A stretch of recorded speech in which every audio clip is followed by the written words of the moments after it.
Shalom Bapak Ibu Saudara yang terkasih di dalam Tuhan Yesus Kristus. Salam sejahtera bagi kita semua dimanapun kita berada pada hari ini. Puji syukur kita kepada Tuhan karena kemurahan hati Tuhan kita boleh beribadah bersama-sama pada hari ini. Mari saudara kita mempersiapkan diri kita untuk beribadah kepada Tuhan dimanapun kita berada saat ini. Dengarlah firman Tuhan berkata, Mazmur 95 ayat 1 sampai yang ketiga. Marilah kita bersorak-sorai untuk Tuhan, bersorak-sorak bagi gunung batu keselamatan kita. Biarlah kita menghadap wajah-Nya dengan nyanyian syukur, bersorak-sorak baginya dengan nyanyian mazmur. Sebab Tuhan adalah Allah yang besar dan Raja yang besar mengatasi segala Allah. Tuhan, Engkau Allah yang besar, Engkau mengatasi segala Allah. Allah-Allah lain adalah ilah-ilah palsu. Tetapi Engkaulah Allah yang sejati, Raja yang perkasa, gunung batu dan keselamatan kami. Hari ini kami umat-Mu bersama-sama datang di hadapan Tuhan, bersorak-sorak bernyanyi bagi Tuhan, memuji-muji kebesaran Tuhan, meninggikan dan menyembah Tuhan. Tuhan, biarlah Engkau disenangkan, biarlah hadirat-Mu memenuhi setiap kami, dimanapun kami berada pada saat ini. Terima kasih Tuhan, Engkau layak dipuji, Engkau layak ditinggikan. Terimalah pujian, hormat, dan penyembahan kami. Di dalam nama Tuhan Yesus kami berdoa. Amin. Allah yang suci, Engkau maha mulia, Engkau layak disanjung, Engkau layak disembah sampai selama-lamanya.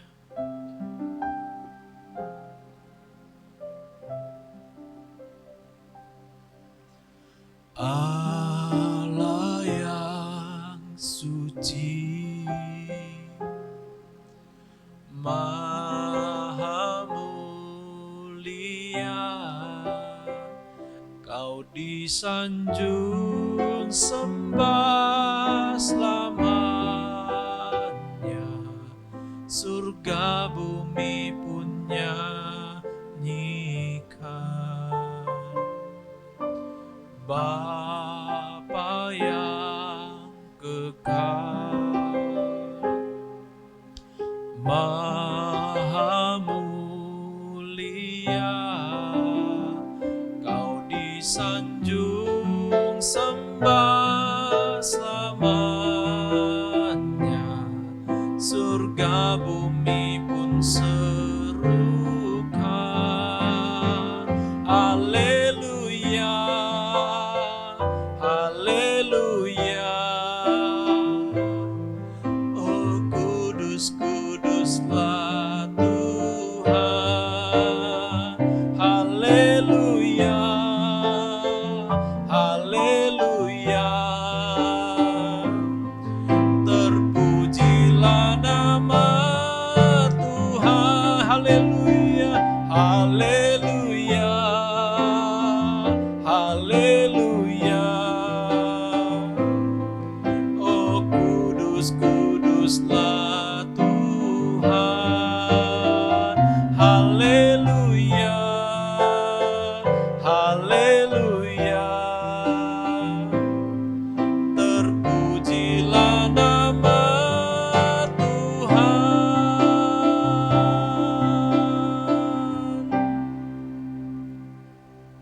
Kau layak untuk dipuji, Kau layak untuk disembah. Kami bersyukur karena kami memiliki Allah yang hidup, Allah yang murah hati, kasih setia Tuhan yang tidak pernah berkesudahan di dalam hidup Kami mengecap, kami melihat betapa baiknya Tuhan kepada kami. Syukur kami kepadamu Tuhan, segala hormat bagimu, Allah yang mengasihi kami, yang memelihara kami sampai selama-lamanya. Saudara, kita bersyukur punya Allah yang demikian, bukan? Mari saudaraku, dengan sukacita kita nyanyikan sorak-sorai, nyanyikan syukur untuk Allah yang baik dan murah hati kepada kita itu.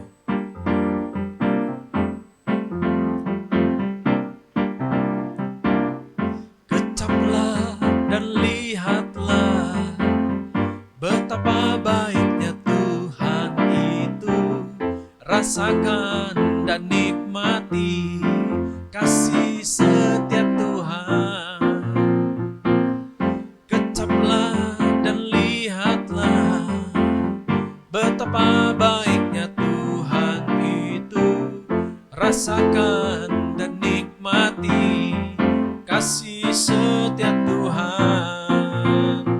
Kasih setia Tuhan. Syukur bagimu Tuhan, segala hormat bagimu Tuhan, Allah yang mengasihiku, Allah yang memeliharaku.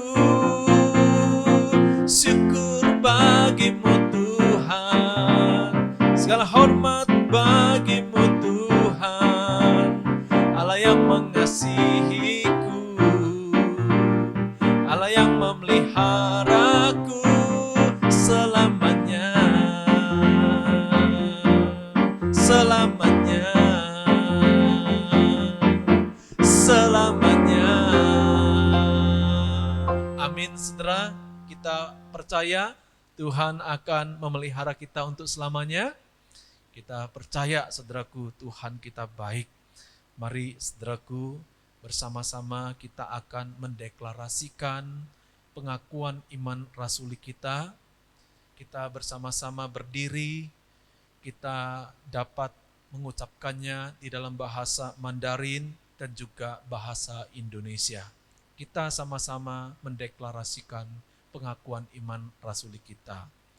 我信上帝全能的父，创造天地的主。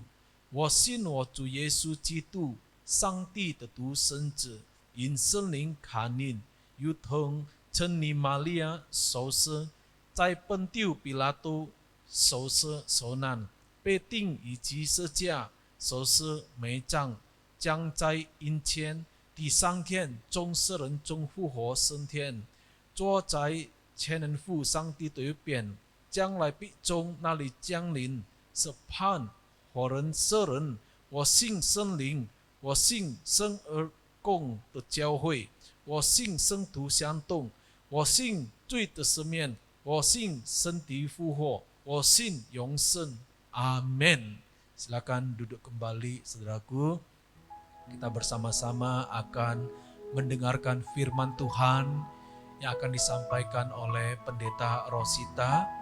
Kita akan menyanyikan sebuah lagu terlebih dahulu untuk mempersiapkan diri kita merenungkan firman Tuhan. Hidup ini adalah kesempatan.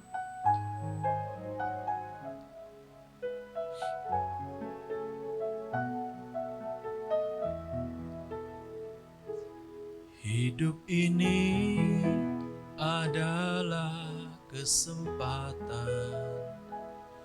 Hidup ini untuk melayani Tuhan.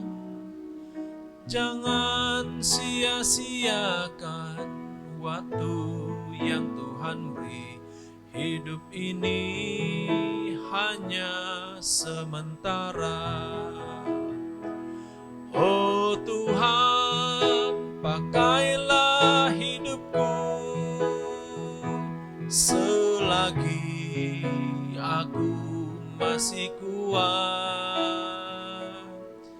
Bila saatnya nanti ku tak berdaya lagi, hidup ini sudah sudah jadi berkat. Kita ulangi dari awal.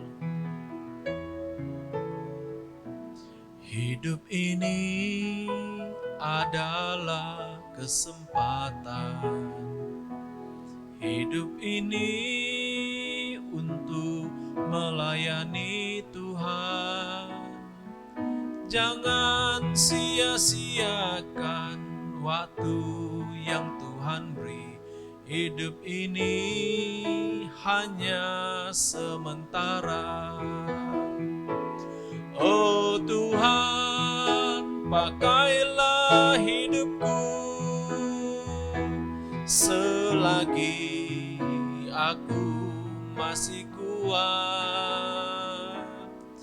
Bila saatnya nanti ku tak berdaya lagi, hidup ini sudah jadi berkat. Oh Tuhan, pakailah hidupku selagi aku masih kuat.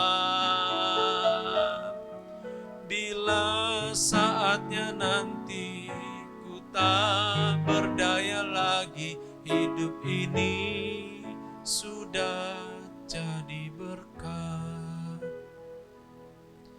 Bila saatnya nanti ku tak berdaya lagi, hidup ini sudah jadi berkat.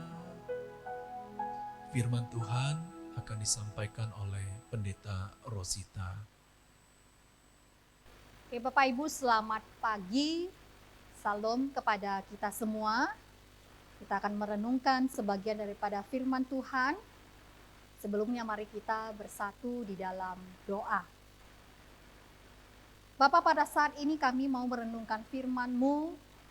Kami sungguh membutuhkan pertolongan daripada Tuhan yang memberikan pencerahan kepada kami, memampukan kami untuk boleh mengerti firman-Mu. Bahkan juga kami membutuhkan pertolongan-Mu untuk memampukan kami di dalam melakukan firman-Mu dalam kehidupan kami sehari-hari. Tolong kami agar kami boleh semakin bertumbuh di dalam Engkau, bahkan juga boleh semakin mengasihi Engkau dan juga boleh mengasihi sesama kami. Terima kasih Bapa di surga, inilah doa kami. Di dalam nama Yesus kami berdoa dan mengucap syukur kepadamu. Amin. Bapak Ibu, kita sama-sama membuka kitab Matius pasal yang ke-18 ayat 21 sampai 35. Cukup panjang, tapi kita pelan-pelan membacanya ya. Matius pasal 18 ayat 21 sampai 35. Kemudian datanglah Petrus dan berkata kepada Yesus, "Tuhan, sampai berapa kali aku harus mengampuni saudaraku jika ia berbuat dosa terhadap aku? Sampai 7 kalikah?" Yesus berkata kepadanya, "Bukan, aku berkata kepadamu, bukan sampai 7 kali, melainkan sampai 70 kali 7 kali. Sebab hal kerajaan sorga seumpama seorang raja yang hendak mengadakan perhitungan dengan hamba-hambanya. Setelah ia mulai mengadakan perhitungan itu, dihadapkanlah kepadanya seorang yang berhutang 10.000 talenta. Tetapi karena orang itu tidak mampu melunaskan hutangnya, raja itu memerintahkan supaya ia dijual beserta anak istrinya dan segala miliknya untuk pembayar hutangnya. Maka sujudlah hamba itu menyembah dia, katanya, 'Sabarlah dahulu, segala hutangku akan kulunaskan.' Lalu tergeraklah hati raja itu oleh belas kasihan akan hamba itu, sehingga ia membebaskannya dan menghapuskan hutangnya. Tetapi ketika hamba itu keluar, ia bertemu dengan seorang hamba lain yang berhutang 100 dinar kepadanya. Ia menangkap dan mencekik kawannya itu, katanya, 'Bayar hutangmu.' Maka sujudlah kawannya itu dan memohon kepadanya, 'Sabarlah dahulu, hutangku itu akan kulunaskan.' Tetapi ia menolak dan menyerahkan kawannya itu ke dalam penjara sampai dilunaskannya hutangnya. Melihat itu kawan-kawannya yang lain sangat sedih, lalu menyampaikan segala yang terjadi kepada tuan mereka. Raja itu menyuruh memanggil orang itu dan berkata kepadanya, "Hai hamba yang jahat, seluruh hutangmu telah kuhapuskan karena engkau memohonkannya kepadaku. Bukankah engkau pun harus mengasihani kawanmu seperti aku telah mengasihani engkau?" Maka marahlah tuannya itu dan menyerahkannya kepada algojo sampai ia melunaskan seluruh hutangnya. Maka Bapakku yang di surga akan berbuat demikian juga terhadap kamu apabila kamu masing-masing tidak mengampuni saudaramu dengan segenap hatimu. Bapak Ibu, tema kita pada hari ini adalah mampukah aku mengampuni dia? Nah, Bapak Ibu, saya yakin kita masih ingat peristiwa pada tahun 2016 yang lalu, di mana kita dikejutkan oleh sebuah peristiwa pemboman teroris di gereja Okumene, Samarinda. Nah, ini merupakan satu berita yang membuat banyak sekali orang merasa sedih. Banyak sekali orang juga ikut mengalirkan air mata. Sebagaimana kita ketahui bahwa dalam peristiwa itu ada 4 anak kecil yang terluka parah, bahkan 1 diantaranya meninggal dunia. Ya, anak yang berumur 2 tahun, masih kecil. Nah, Bapak Ibu, ketika saya mendengar berita ini, saat itu saya masih berada di Biren, ya. Hati saya merasa sedih, bahkan juga merasa sangat marah. Mengapa hal ini bisa terjadi? Anak-anak yang masih begitu kecil, masih begitu polos, ya, mereka menjadi korban peledakan bom oleh orang-orang yang tidak bertanggung jawab. Dan kemudian di tengah-tengah kemarahan saya nonton, ya, yaitu satu siaran ILC, Indonesian Lawyers Club. Nah, saya kagum dengan seorang pendeta yang bernama Pendeta Elmun Rumahorbo. Ya.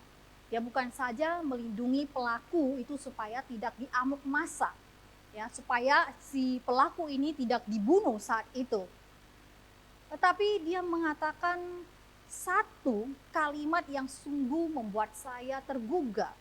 Dia katakan bahwa dia ingin mendoakan pelaku peledakan bom tersebut. Dia katakan, saya ingin berdoa buat dia karena dia tidak tahu apa yang dia lakukan. Saya ingin berdoa memberi kesejukan batin kepadanya. Saya sangat ingin memegang kepalanya. Semoga pikirannya diberkati oleh Tuhan. Semoga ada damai sejahtera Allah di dalam kehidupannya. Nah, kemudian pendeta ini juga mengumpulkan keluarga-keluarga yang sedang trauma, ya, dikumpulkan ke dalam satu ruangan dan kemudian berkata kepada mereka, jangan ada niat mengutuk, jangan ada niat menghakimi, jangan ada prasangka buruk terhadap penganut agama lain, tetapi berdoalah. Bahkan keluarga yang anaknya meninggal juga berkata, kami mengampuni pelaku karena dia tidak tahu apa yang dia lakukan. Bapak Ibu, kalau kita berbicara tentang mengampuni, saya yakin itu bukan hal yang gampang yang bisa kita lakukan. Saya membayangkan jikalau saya sendiri berada di posisi keluarga-keluarga yang anaknya kena ledakan bom itu. Saya berpikir, apakah saya mampu mengampuni pelaku itu? Apakah saya mampu tidak mengutuk atau tidak menghakimi dia? Pasti itu bagi saya juga merupakan satu hal yang sangat sulit sekali untuk saya lakukan. Nah, saya kira ini juga yang dirasakan dan dipikirkan oleh Petrus pada ayat yang kita baca tadi. Nah, kalau kita membaca ayat sebelumnya, di sana Yesus sedang mengajarkan kepada Petrus tentang bagaimana menegur dan menasehati saudara yang berdosa. Dan ini sungguh membuat Petrus berpikir, harus berapa kali saya memaafkan orang lain yang bersalah kepada saya? Bagaimana kalau dia terus-terusan menyakiti saya, melukai saya? Harus sampai kapan saya mengampuni dia? Nah, saudara-saudari, saya kira ini yang terus dipikirkan oleh Petrus. Sehingga dia bertanya kepada Yesus, Tuhan, sampai berapa kali aku harus mengampuni saudaraku jika ia berbuat dosa terhadap aku? Sampai 7 kali kah? Tetapi Yesus memberikan jawaban yang sungguh tidak disangka-sangka oleh Petrus. Yesus menjawab, aku berkata kepadamu, bukan sampai 7 kali, melainkan sampai 70 kali 7 kali. Yang artinya bahwa kita harus mengampuni orang yang bersalah kepada kita tanpa ada batasnya. Bapak Ibu bisa membayangkan bagaimana respon Petrus pada waktu itu. Ia sangat berharap Yesus mengiyakan bahwa kita hanya perlu mengampuni orang lain sampai 7 kali. Selebihnya kita boleh tidak mengampuni dia atau kita boleh membalas dendam kepada mereka yang menyakiti kita. Tetapi Yesus sungguh memberikan satu jawaban yang sungguh tidak diduganya, yaitu harus memberikan pengampunan kepada orang lain tanpa ada batasnya. 1 kali saja orang menyakiti kita itu sudah sangat sulit bagi kita untuk mengampuni. Apalagi harus berkali-kali, apalagi sampai harus tidak ada batasnya di dalam mengampuni. Nah, hari ini saya mengajak kita semua Bapak Ibu untuk sama-sama merenungkan mengapa kita harus mengampuni orang lain. Mengapa kita harus memberikan maaf kepada orang lain yang melukai kita. Yang pertama, Alkitab katakan yaitu karena Tuhan sudah lebih dulu mengampuni kita. Nah, dalam perumpamaan yang kita baca tadi dikatakan bahwa ada seorang raja memanggil hamba-hambanya untuk mengadakan perhitungan. Setelah diadakan perhitungan, didapati ternyata ada satu hamba yang mempunyai hutang yang sangat besar sekali, yaitu 10.000 talenta. Kalau dihitung dalam jumlah rupiah itu sekitar 2,4 triliun. Jumlah ini sudah sangat besar menurut kita di zaman sekarang. Apalagi di zaman Tuhan Yesus, menurut saya ini satu jumlah yang sama sekali tidak akan mampu bisa dibayar oleh si hamba tersebut. Nah, oleh karena itu wajar saja kalau raja itu merasa sangat marah sekali, kemudian memerintahkan agar hamba itu beserta anak istrinya dan segala miliknya ini dijual demi untuk melunasi hutangnya itu. Tetapi si hamba ini terus bersujud. Dia memohon belas kasihan daripada raja, sehingga raja menjadi kasihan, bahkan menghapuskan seluruh hutang-hutangnya. Bayangkan saudara, bukan setengah-setengah yang dihapus hutangnya, tetapi semua hutang itu dianggap lunas, dianggap tidak ada lagi oleh sang raja. Satu anugerah, kemurahan yang sungguh besar yang diberikan raja kepada si hamba ini. Nah, si hamba ini merasa sangat gembira. Kemudian dia pulang, tapi di tengah jalan dia bertemu dengan temannya yang berhutang 100 dinar kepadanya. Itu sekitar 4 juta saja. Nah, ketika melihat si teman ini, wah, si hamba ini menjadi sangat marah sekali. Sangat geram, mungkin hutangnya ini sudah lama tidak dibayar-bayar. Sehingga dia menuntut si teman ini untuk membayar hutangnya segera. Ketika si teman memohon supaya ya jangan sekarang dulu dibayar hutangnya, kalau bisa nanti-nanti ya kalau dia sudah ada uang. Tetapi si hamba ini tidak peduli, dia dengan geram mencekik temannya dan kemudian menjebloskan temannya itu ke dalam penjara. Nah, kemudian perbuatan si hamba ini sampai kepada raja. Raja menjadi sangat marah, memanggil hamba ini. Dan raja berkata, aku sudah menganggap lunas semua hutang-hutangmu. Tapi kenapa engkau tidak bisa melakukan hal yang sama kepada temanmu? Aku sudah memberikan kemurahan kepada engkau. Tetapi mengapa engkau tidak bisa melakukan hal yang sama? Tidak bisa memberikan kemurahan kepada temanmu yang satu itu. Bapak Ibu yang terkasih, kalau kita memikirkan tentang kehidupan kita, bukankah kita juga sama seperti hamba ini. Kita adalah manusia yang penuh dengan dosa. Kita semua adalah manusia yang selalu melakukan pelanggaran-pelanggaran, banyak kesalahan, hal-hal yang kita lakukan yang menyakiti hati Tuhan. Tetapi Tuhan sangat mengasihi kita. Dengan kemurahannya Dia mengampuni dosa-dosa kita. Bahkan Yesus sudah mati bagi kita di atas kayu salib. Tuhan sudah mengampuni kita dan Dia juga menginginkan kita bisa melakukan hal yang sama kepada orang lain. Kita sudah mendapatkan anugerah kemurahan yang begitu besar daripada Tuhan. Oleh sebab itu, sebagai orang yang menerima anugerah daripada Tuhan, bukankah kita juga seharusnya melakukan hal yang sama, yaitu juga memberikan kemurahan, mengampuni juga orang-orang yang bersalah kepada kita. Bapak Ibu, apakah tahu kisah di balik lagu Sentuh Hatiku?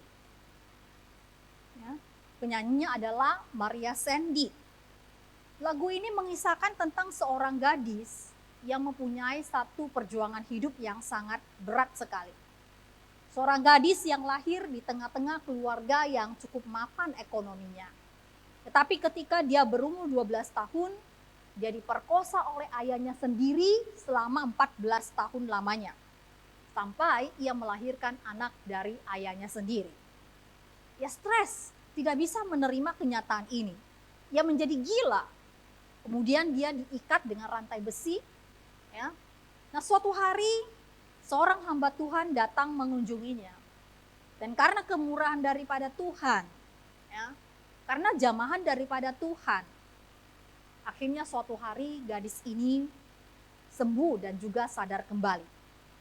Tetapi setelah sadar, hal pertama yang ingin dilakukannya adalah ia ingin membunuh ayahnya.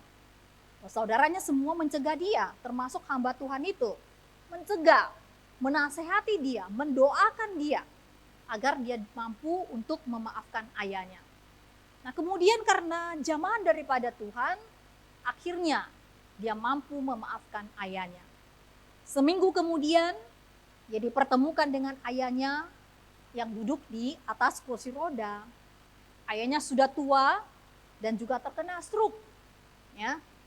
Ketika sang ayah melihat putrinya ini, ayah ini begitu gemetar dan ingin sekali mengucapkan kepada sang putri, maafkan papa yang sudah berdosa, yang sudah merusak hidupmu selama ini. Tetapi karena stroke dia tidak bisa berdiri, dia tidak bisa berjalan mendekati putrinya ini. Tetapi putrinya ini yang maju ke depan dan juga segera memeluk ayahnya dan mengatakan, "Papa, aku memaafkanmu. Aku mengampunimu. Aku mencintaimu." Dan kemudian hubungan mereka menjadi pulih kembali. Bapak Ibu, gadis ini berkata memang sulit sekali untuk mengampuni orang yang sudah berbuat jahat kepada kita. Apalagi kalau yang melakukannya itu adalah ayahnya sendiri. Selama 14 tahun ia hidup di dalam kebencian. Selama 14 tahun dia hidup di dalam satu sikap yang sangat sulit sekali mengampuni. Tapi akhirnya dia mengerti bahwa kasih yang sejati adalah kasih yang mengampuni. Dan akhirnya dia mampu untuk memaafkan ayahnya. Bapak Ibu, memang mengampuni bukan hal yang gampang untuk kita lakukan. Karena kita berhadapan dengan yang namanya kepahitan, kepedihan, rasa sakit yang mendalam. Dan semua ini yang membuat kita sulit sekali untuk mengampuni orang lain. Tetapi pertanyaannya adalah, sampai kapan kita mau hidup di dalam keadaan demikian? Sampai kapan kita mau terus menyimpan kepahitan itu? Menyimpan dendam dan juga kebencian itu? Ingat Bapak Ibu, bahwa kita semua adalah orang-orang yang berdosa. Kita semua sebenarnya tidak mampu melunasi hutang-hutang dosa kita kepada Allah. Tetapi bukankah kita juga telah memperoleh anugerah pengampunan daripada Allah melalui kematian Kristus di kayu salib? Tidakkah kita ingat betapa besar harga yang sudah dibayar Kristus untuk menebus dosa kita? Bapak Ibu yang terkasih, saya percaya setiap kita yang ada di sini adalah orang-orang yang sudah menerima anugerah kasih daripada Tuhan. Dan saya yakin sebagai orang-orang yang sudah mengalami kasih daripada Kristus, sudah menerima anugerah kemurahan yang begitu besar daripada Allah. Mari Bapak Ibu, kita juga boleh belajar melakukan hal yang sama, memberikan kemurahan, mengampuni mereka yang sudah menyakiti dan melukai hati kita. Yang kedua, mengapa kita harus memberikan pengampunan kepada orang lain? Yang kedua adalah supaya hati kita merasa damai, supaya ada damai sejahtera di dalam hati kita. Bapak Ibu, ada seorang pria tua yang pernah disiksa oleh tentara Jepang di dalam penjara pada masa Perang Dunia Kedua. Nah, suatu hari dia bertemu dengan temannya yang sama-sama juga pernah disiksa dan dipenjara. Dia bertanya, "Bro, kamu masih ingat enggak bagaimana dulu kita itu disiksa di dalam penjara?" Temannya menjawab, saya sudah lupa, bagaimana mungkin saya bisa mengingat yang begitu lama kejadiannya. Bagaimana denganmu? Si pria tua ini, dia menjawab, mana mungkin bisa saya lupa, sampai mati pun saya tidak akan lupa bagaimana mereka menyiksa saya. Mana mungkin saya bisa melupakan itu, saya sangat membenci mereka. Ingin rasanya saya membunuh mereka. Temannya heran dan berkata kepada dia, tidak kusangka ternyata setelah lewat puluhan tahun kamu masih saja membenci, kamu masih saja seperti hidup di dalam penjara. Artinya Bapak Ibu, kejadian itu sudah lewat puluhan tahun yang lalu. Tetapi dia masih saja tidak bisa melupakan penyiksaan yang pernah dialaminya di dalam penjara. Hatinya masih penuh dengan amarah dan kebencian, rasa sakit dan kepahitan. Nah Bapak Ibu, jikalau hati kita penuh dengan kebencian dan tidak mau mengampuni, maka kita akan dibelenggu oleh luka yang disebabkan oleh orang lain. Hidup kita akan merasa tersiksa. Hidup kita tidak akan ada damai di dalam hati kita. Sebab itu kita perlu belajar memberikan pengampunan, memberikan maaf kepada mereka yang sudah menyakiti kita. 1 Yohanes pasal 2 ayat 11 berkata, tetapi barang siapa membenci saudaranya, ia berada di dalam kegelapan dan hidup di dalam kegelapan. Ia tidak tahu kemana ia pergi karena kegelapan itu telah membutakan matanya. Nah kadang kita berpikir bahwa dengan mengampuni kesalahan orang lain, kita seakan-akan merupakan pihak yang kalah. Padahal ini adalah satu pemikiran yang sangat keliru. Justru pada saat kita memaafkan orang lain, kita itu yang menjadi seorang pemenang. Karena memaafkan itu bukan hal yang gampang, itu adalah hal yang sangat-sangat sulit sekali. Tetapi kalau kita mampu melakukannya, maka kita akan keluar sebagai pemenang.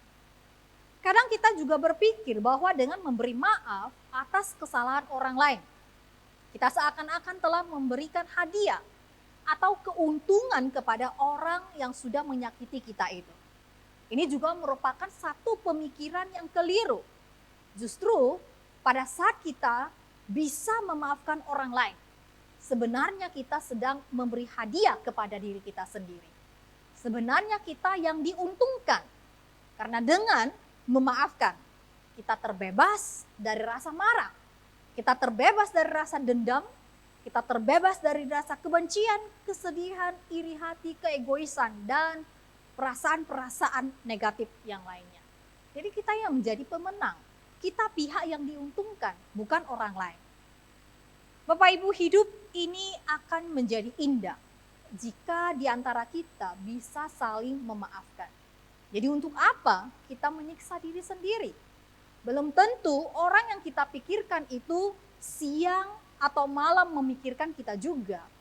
Bisa jadi dia hidup dengan enak, dia bisa tidur nyenyak, bisa makan dengan enak, kita yang stres sendiri. Sebab itu Bapak Ibu, mari kita membebaskan hati kita dari amarah, dari kebencian, agar hidup kita selalu ada damai sejahtera. Yang terakhir Bapak Ibu, mengapa kita harus memberikan pengampunan kepada orang lain? Yaitu agar hubungan yang retak kembali dipulihkan. Bapak Ibu, ada sebuah film ya, film dongeng ya berjudul Maleficent. Saya yakin Bapak Ibu juga pasti sudah pernah mendengar ataupun menonton film ini ya. Satu film menurut saya yang patut diacung jempol ya.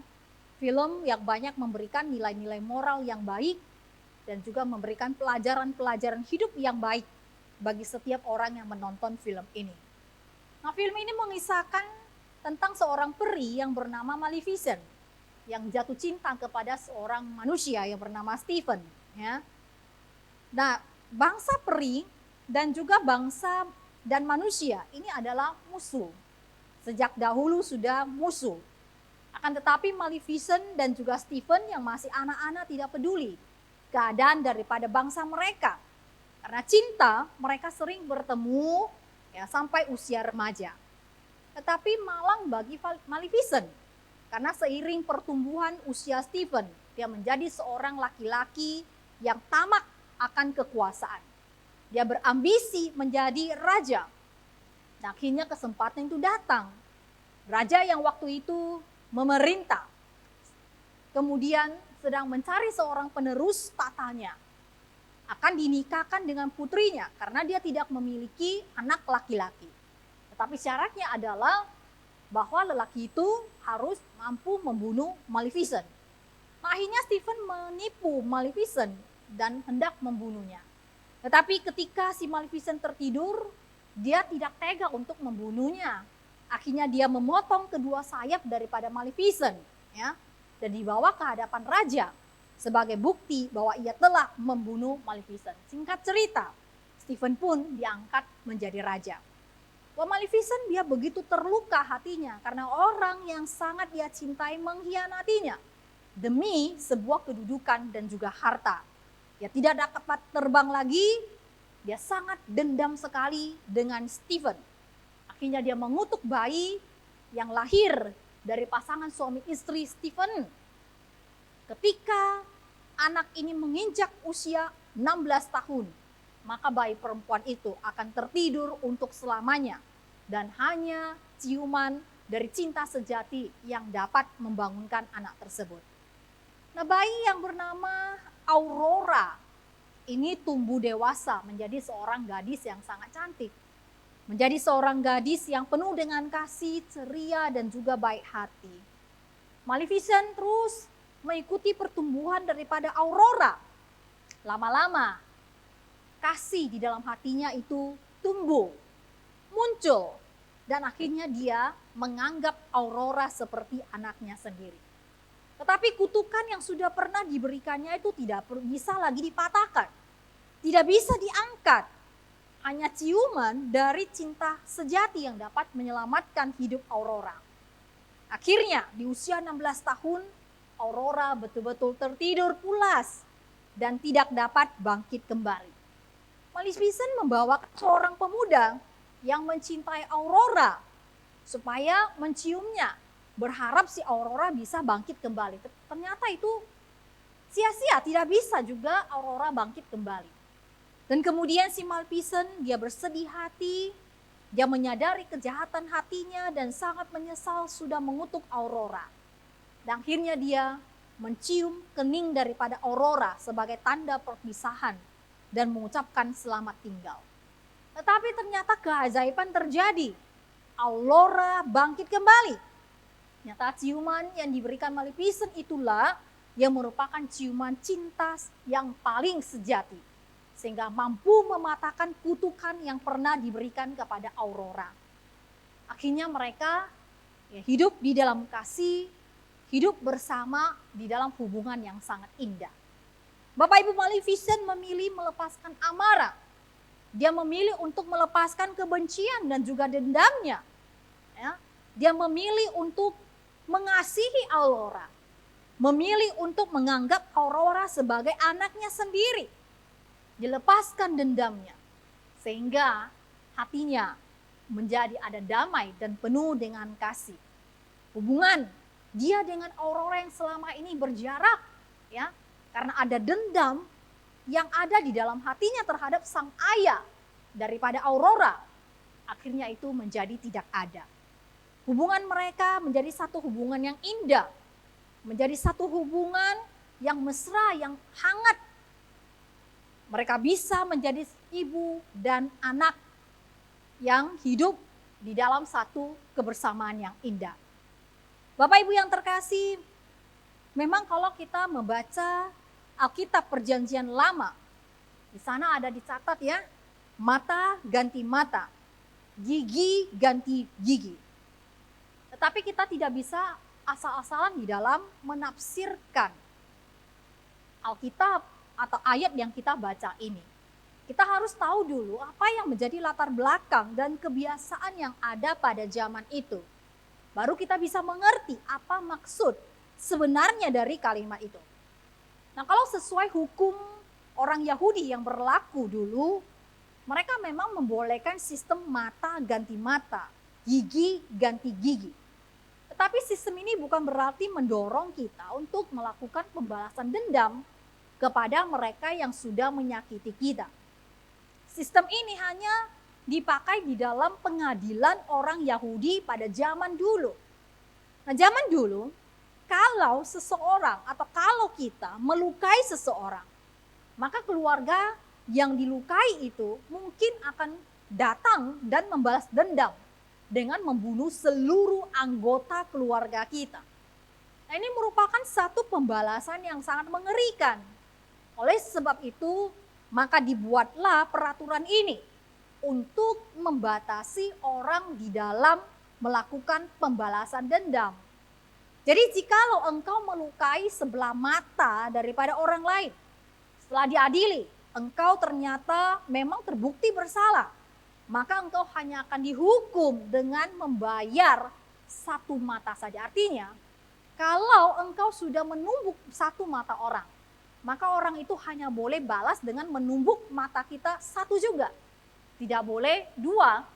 Kalau kita mematahkan tangan orang satu saja, maka orang itu hanya boleh membalas dendam dengan mematahkan tangan kita satu juga. Tidak boleh lebih daripada satu. Jadi Bapak Ibu, mata ganti mata, gigi ganti gigi. Ini merupakan sistem hukum yang dipakai pada zaman itu. Tujuannya adalah untuk membatasi seseorang di dalam melakukan pembalasan dendam. Jadi artinya bukan menyuruh kita atau mendorong kita boleh membalas dendam kepada orang lain semena-mena, sembarangan, bukan seperti itu. Ya, jadi tujuannya adalah untuk membatasi. Tetapi kemudian Bapak Ibu, Yesus datang dan dia memberikan konsep yang baru. Dia mengatakan, siapa yang menampar pipi kananmu, berilah juga kepadanya pipi kirimu. Nah, ini bukan berarti bahwa kalau ada orang menampar pipi kanan kita, maka kita kasih pipi kiri. Atau kalau orang menampar pipi kiri kita, maka kita memberikan pipi yang kanan. Bukan itu artinya Bapak Ibu. Apa arti perkataan Yesus ini? Artinya adalah bahwa di dalam kehidupan kita sehari-hari, banyak hal terjadi yang kadang sungguh menyakiti kita. Kita pasti pernah menangis. Kita pasti pernah sakit hati. Kita pasti pernah merasa dirugikan. Kita pasti pernah merasa sedih dan pernah dilukai. Kita semua memiliki harga diri. Ketika ada orang yang melukai kita, maka harga diri kita akan tergoncang. Kita ingin dihormati orang lain, tetapi ada kalanya kita malah dihina dan diremehkan orang lain. Sehingga kita terluka, kita sedih, kita marah, bahkan benci kepada mereka yang sudah melukai kita. Tapi hari ini Bapak Ibu, firman Tuhan berkata kepada kita, jangan membenci ataupun dendam kepada mereka. Ampuni mereka dan hiduplah dalam perdamaian dengan sesama. Teruslah berbuat baik sekalipun orang lain berbuat jahat kepada kita. Belajarlah untuk memaafkan kesalahan orang lain dan selalu mengingat kelebihan kebaikan mereka kepada kita. Jika kita berhasil melakukannya, maka hidup kita pasti akan ada damai sejahtera. Jadi Bapak Ibu yang terkasih, jangan lagi menyimpan kebencian di dalam hati kita. Mari kita akhiri rasa sakit hati kita pada hari ini. Mari kita belajar untuk mengampuni. Ingatlah kasih karunia Allah yang sudah mengampuni kita. Ingatlah anugerah pengampunan yang telah Allah berikan kepada kita. Itu lebih dari cukup agar kita dapat mengampuni orang lain. Nah, saya akhiri khotbah hari ini dengan kitab 1 Yohanes pasal 4 ayat 20 sampai 21 berkata, "Jikalau seorang berkata, aku mengasihi Allah dan ia membenci saudaranya, maka ia adalah pendusta. Karena barang siapa tidak mengasihi saudara yang dilihatnya, tidak mungkin mengasihi Allah yang tidak dilihatnya." Dan perintah ini kita terima dari Dia. Barang siapa mengasihi Allah, ia harus juga mengasihi saudaranya. Sebab itu Bapak Ibu, mari kita berkata kepada orang yang telah menyakiti kita, "Aku memaafkanmu, aku mengampunimu." Maka damai daripada Tuhan akan mengalir dalam hidup kita. Amin. Mari kita bersatu dalam doa. Bapak, terima kasih buat firman-Mu pada hari ini yang kembali mengingatkan bahwa kami adalah manusia, sebetulnya manusia yang penuh dengan dosa, yang sebetulnya juga tidak layak datang ke hadapan Tuhan. Hanya karena kemurahan daripada Tuhan, kami semua boleh mendapatkan kemurahan, bahkan juga diampuni dosa-dosa kami. Oleh sebab itu Tuhan, kami bersyukur, dan biarlah sebagai anak-anak yang sudah menerima anugerah yang begitu besar daripada Tuhan, kami juga boleh melakukan hal yang sama dengan memberikan kemurahan dan juga pengampunan kepada mereka yang sudah menyakiti hati kami. Tuhan, kami tahu bahwa memberikan pengampunan bukan hal yang mudah, karena kami harus menghadapi adanya kepedihan, sakit hati, dan juga kebencian, amarah, dan kepahitan, dan lain-lain. Dan Tuhan, oleh sebab itu kami sungguh membutuhkan pertolongan daripada Tuhan untuk memampukan kami boleh melepaskan semua kegeraman dan kebencian ada dalam hati kami, dan juga boleh memberikan pengampunan kepada mereka. Terima kasih Bapa di surga, inilah doa kami, di dalam nama Yesus kami berdoa dan mengucap syukur kepadamu. Amin. Kita bersyukur untuk firman Tuhan yang boleh kita dengarkan bersama-sama pada hari ini. Biarlah saudaraku, kita diingatkan, kita juga boleh bertumbuh di dalam kebenaran firman Tuhan. Saudaraku, sebagai nyanyian respon kita, mari kita menyanyikan satu lagu yang berjudul Darah yang Berharga. Darah kita, Tuhan Yesus. 主耶稣，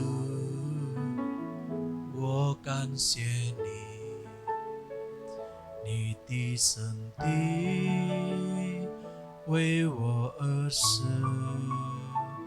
带我出黑暗，进入光明国度，使我再次能看见。主耶稣，我感谢你，你的宝血为我而流，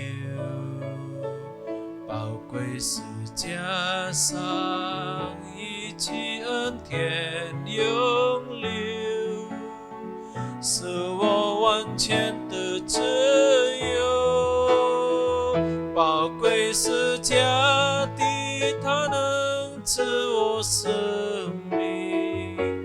主耶稣，我夫妇敬拜你，宝贵十架的救恩是你所立的约，你的爱永远不会改变，宝贵十架的它能赐我生命。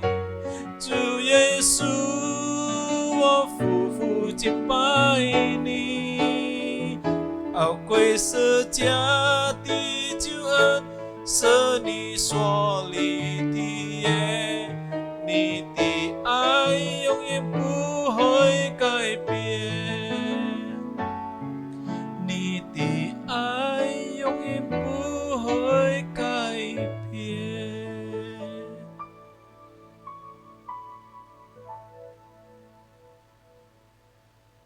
Saudara, mari kita bersama-sama mengucapkan doa Bapa kami.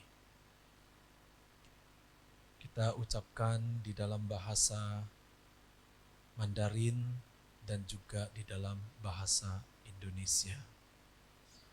Doa Bapa kami, 我们在天上的父，愿人多尊父的名为圣，愿父的国降临，愿父的旨意行在地上，如同行在天上。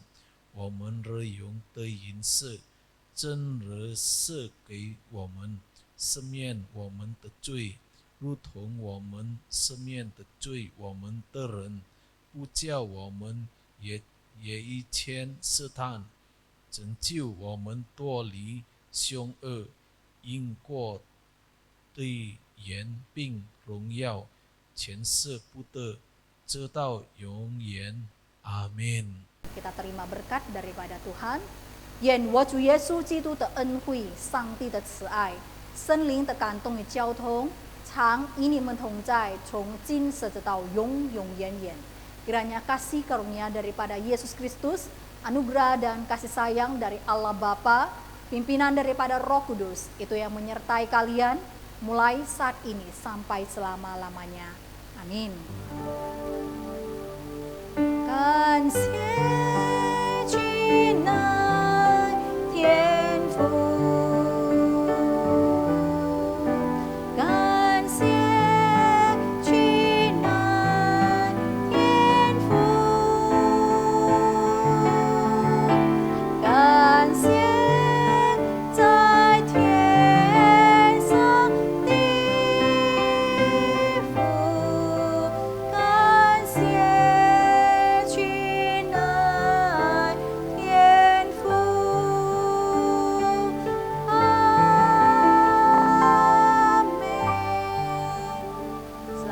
Bapak Ibu dan saat teduh.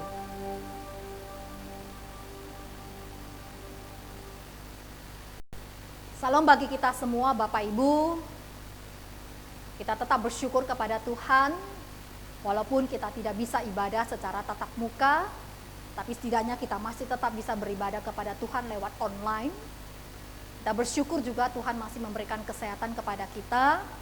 Dan kembali saya tetap mengingatkan kepada Bapak Ibu, di masa sekarang ini, jangan menjadi panik, tetap waspada dan juga tetap menjaga kesehatan kita. Kembali juga saya mengingatkan kepada kita, jikalau Bapak Ibu memang membutuhkan kami, baik sharing secara telepon, ataupun misalnya membutuhkan kami kunjungan secara fisik, sakit butuh kami doakan, baik melalui video call maupun kunjungan fisik, silakan Bapak Ibu boleh menghubungi kami, menelepon kami, dan kami siap melayani Bapak Ibu, baik melalui video call, melalui telepon, ataupun melalui kunjungan fisik, bila memang Bapak Ibu membutuhkannya. Itu aja yang mau saya sampaikan. Terima kasih juga kepada semua Bapak Ibu, saudara-saudari yang sudah melayani pada hari ini. Terima kasih, Tuhan memberkati kita semua. Salam.